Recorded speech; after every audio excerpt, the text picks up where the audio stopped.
Կլիմտի կտավը վաճառվել է ռեկորդային գնով, իսկ ոսկե զուգարանը ունեցավ ընդամենը 1 գնորդ։ Սոթեբայսի նոր նյույորքյան կենտրոնում կայացած առաջին երեկոյան աճուրդը վերածվեց մշակութային նշանակալի իրադարձության, որը միաժամանակ ընդգծվեց և պատմական վաճառքով և անսպասելի անհաջողությամբ։ Երեկոյի գլխավոր լոտը Գուստավ Կլիմտի Էլիզաբեթ Լեդերերի դիմանկարը 20 րոպե տևած աշխույժ մրցավազքից հետո վաճառվեց $236.4 միլիոն,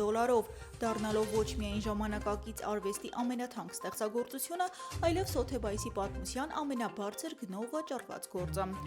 Ամենաքննարկվող լոտերից մեկը Մաուրիցիո Կատելանի 220 ֆունտանոց 18 կարատանոց ոսկե Ամերիկա զուգարանը, արվեստի և նյութական արժեքի սահմանները քննադատող կոնցեպտուալ քանդակը,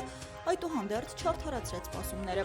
Աճուրդին ստացվեց ընդամենը 1 առաջարկ։ Գործի մեկնարկային գինը հավասարեցված էր նրա ոսկու շուկայական արժեքին՝ $10 միլիոն, և այն վերջում վաճառվեց հենց այդ նույն գնով։